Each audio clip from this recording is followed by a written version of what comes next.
Careful, there's still glass. Ma'am, you shouldn't... It's fine. Accidents happen. Lena, you didn't have to do that. Someone had to. They're already understaffed. My parents are watching. They're always watching. Ignore them. Tonight is about the charity and the contract. You married into this family. Don't forget your place. I haven't. But you seem to have forgotten where you're going. You were near my suite earlier, weren't you? I never entered your suite. She's clean. Lena nodded. She'd heard the whispers. Sterling Global was bleeding money. A single contract, $1.5 billion, stood between the company and collapse. And her father's firm held it. She walked deeper into the hall, listening.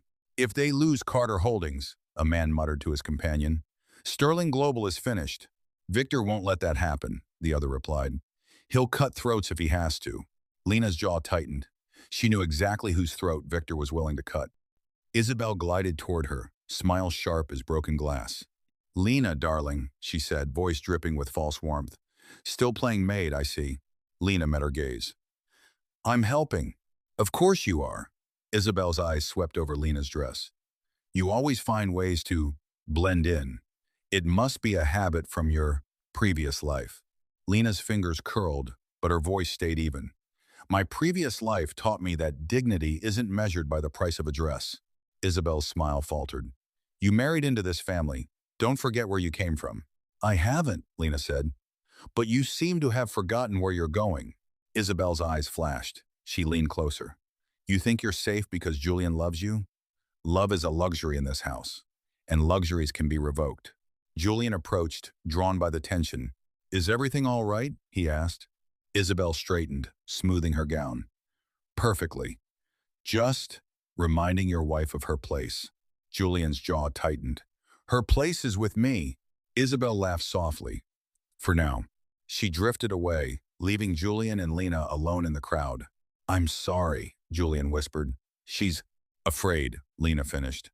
She's afraid of what I represent, change, someone who doesn't play by their rules. Julian sighed. My father's rules are the only ones that matter here. Not to me, Lena said. And not to you, if you're honest. Before he could answer, Victor's voice boomed from the stage. Ladies and gentlemen, Victor said into the microphone, welcome to the Sterling estate, and a special welcome to my son's charming wife, Lena. All eyes turned to her, phones lifted, cameras focused. Victor smiled, but it didn't reach his eyes. You know, he continued, I've always wondered what Julian saw in her. Modest background, no connections. But then again, who doesn't love a good rags to riches story? Polite laughter rippled through the room. Lena stood perfectly still. Some people marry for love, Victor said, gaze locked on Lena. Others, for opportunity. I'm sure you understand the difference. Julian stepped forward, but Walter Finch caught his arm. Not now, Walter hissed. You'll make it worse. Lena's heart hammered, but her face remained calm. She'd spent years learning to hide her name, her past, her privilege. Tonight, that training was the only shield she had. Isabel stepped onto the stage, clutching a velvet box. Victor, she said dramatically, my grandmother's diamond bracelet is missing. I last saw it an hour ago. She turned to Lena. You were near my suite earlier, weren't you? Lena's blood ran cold. I was helping a staff member with a spill. I never entered your suite. How convenient, Isabel said, voice rising. Security! Marcus Reed, head of estate security, moved through the crowd. Ma'am, Marcus said to Lena, I'm going to have to ask you to step aside. Lena's composure cracked. You're going to search me? Here? Standard procedure, Marcus replied, tone flat. Guests lifted their phones, recording. Julian broke free from Walter. Stop this, he demanded. Now, Victor's voice cut through the noise. Julian, sit down. Marcus stepped closer. Please raise your arms. Lena's eyes burned, but she complied. The search was brief, humiliating, public. Marcus patted her down, checked her small clutch, found nothing. She's clean, he announced. Isabel's face fell. Victor's jaw clenched. Lena straightened her dress, voice trembling but clear. Are you satisfied? Before anyone could answer, the main door swung open. Samuel Carter stood in the entrance, impeccably dressed but understated. He surveyed the room calmly. I believe I'm expected, he said. Victor froze. Samuel Carter, What are you doing here? Samuel walked toward Lena, ignoring the stares. I came to see my daughter. Lena, are you all right?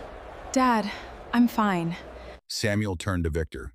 Victor Sterling, we've spoken on the phone. I'm the chairman of Carter Holdings, the firm holding your $1.5 billion contract. A murmur swept through the crowd. Samuel's voice was quiet but carried. I've been watching tonight's events, live streams, recordings, your jokes, your accusations, your public search of my daughter. Victor tried to laugh it off. Samuel, this is a misunderstanding, family drama. No, Samuel said, this is who you are. He stepped closer. You measure people by the price of their shoes, by their last name, by the size of their bank account. I don't do business with men like that. Victor's confidence wavered. You're threatening me? I'm informing you, Samuel replied. The contract is terminated, effective immediately. Gasps echoed. Phones buzzed with stock alerts. Julian stepped forward, standing beside Lena. Father, he said, you've gone too far. Victor's face darkened. Julian, stay out of this. No, Julian said. I've stayed out of it for too long. He took Lena's hand. I choose her. I'll always choose her. Victor's voice dropped to a venomous whisper. You're no son of mine. Choose her. Mistakes can be corrected. Lena flinched. Julian held her tighter. Then I'm not your son, Julian said. He turned to Samuel. If you'll have me, I'd like to work for a company that doesn't humiliate its own family. Samuel nodded slowly. We'll talk. Samuel pulled out a tablet, tapped a few commands. The termination notice is sent, board notified, press release drafted. Victor's phone rang, then Walter's, then others. Victor, Walter said, voice shaking, the stock is plummeting. Partners are pulling out. Victor stared at Samuel, then at Lena, then at the recording phones. You've ruined me, he whispered. Samuel met his gaze. You ruined yourself. The room erupted into chaos, shouts, frantic calls, flashing screens. Lena watched, silent but resolute, as the empire began to crumble around them. The next morning, sunlight streamed into the Sterling Global boardroom, but the mood was anything but bright. Victor sat alone at the head of the long table, his usual confidence replaced by a hollow stare. The portraits of past Sterlings seemed to judge him from the walls. The door opened, board members filed in, faces grim. Walter Finch followed, clutching a tablet like a shield. Victor, the lead board member said, effective immediately, you are removed as CEO and chairman. Victor's hands clenched.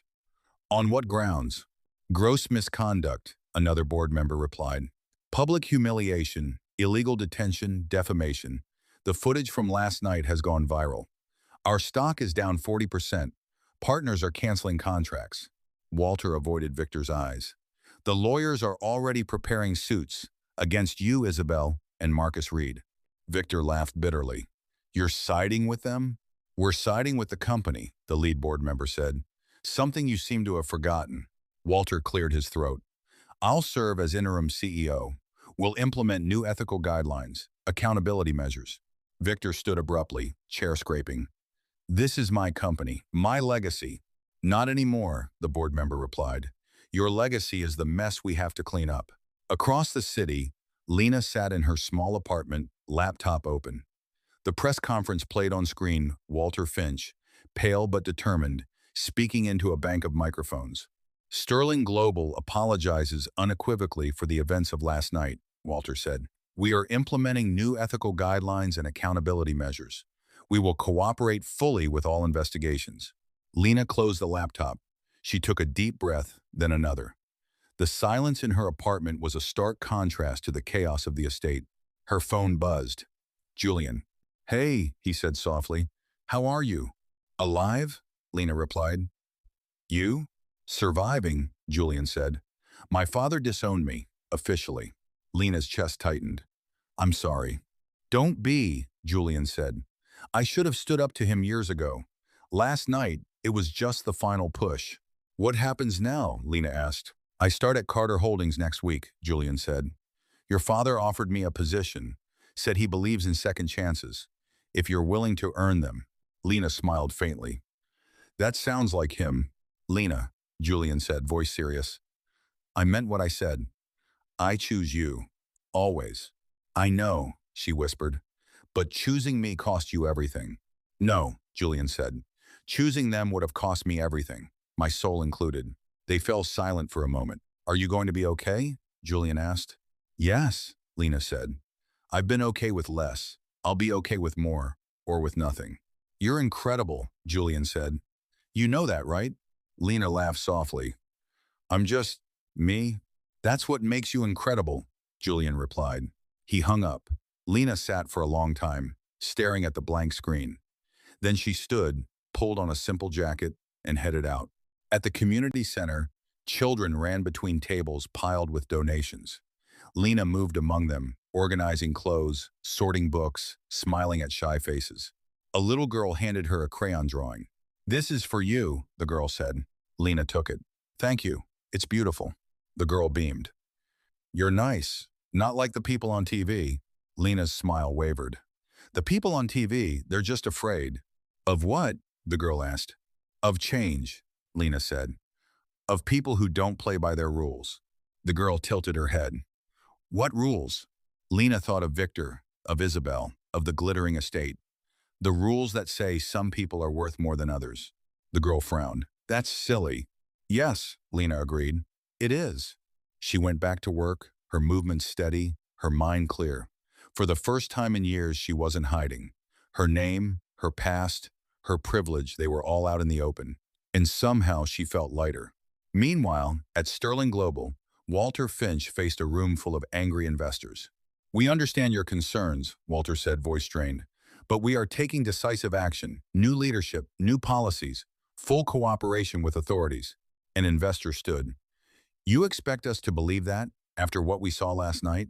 What you saw, Walter replied, was the old Sterling Global, the one that measured people by their last name and their bank account. That company is gone. Is it? Another investor challenged. Or are you just repackaging the same poison? Walter took a deep breath. I can't change the past, but I can change the future, and I will. He laid out the new guidelines: transparency, accountability, ethical partnerships.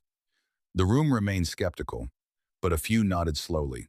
In a legal office downtown, lawyers reviewed footage from the gala. Illegal detention, one lawyer said. Harassment, defamation. We have a strong case. Against Victor Sterling, Isabel Sterling, and Marcus Reed, another added. And possibly Walter Finch, depending on his level of involvement. We'll depose them all, the first lawyer said. No one gets a free pass. Back at the estate, Victor stood alone in the grand hall. The chandeliers still glittered, but the room felt empty. The portraits of his ancestors seemed to mock him. You were supposed to be my legacy, he whispered to the empty air. Not my downfall. Isabel entered, her face pale. The lawyers called. They're suing us, individually. Victor didn't turn. I know. This is your fault, Isabel hissed. Your pride, your obsession with control. Victor finally looked at her. And your cruelty, your need to humiliate her. Isabel's eyes flashed. You encouraged it. You stood on that stage and mocked her. You called her a gold digger. And you accused her of theft? Victor shot back. You called security. You made it public. They stared at each other, the weight of their choices settling between them. We've lost everything, Isabel said softly. Not everything, Victor replied. We still have each other. Isabel laughed bitterly. Do we? She turned and walked away, her heels echoing in the empty hall. Victor sank into a chair, head in his hands. For the first time in his life, he had no one to blame but himself. 6 months later, the world had moved on. Headlines faded, new scandals took their place. But the changes at Sterling Global were real. Walter Finch sat in the CEO's office, now his own.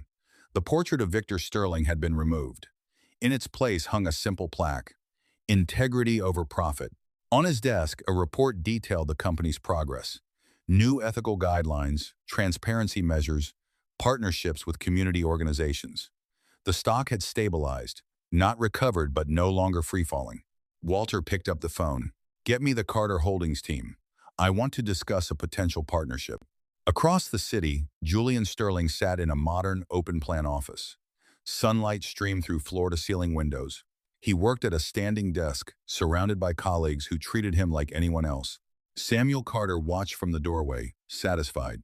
How's the new project? Samuel asked. Julian looked up. Challenging, but good. We're focusing on sustainable practices, ethical sourcing. Samuel nodded. That's the future. Not just for business, for people. Julian smiled. I'm learning that. You always knew it, Samuel said. You just needed the courage to act on it. Julian's expression softened. Thank you for giving me a chance. Samuel shrugged. Everyone deserves a second chance if they're willing to earn it. He glanced at a photo on Julian's desk, Julian and Lena, laughing on a simple park bench. How is she? Samuel asked. Happy, Julian said. Really happy. She's volunteering, working part-time, living quietly.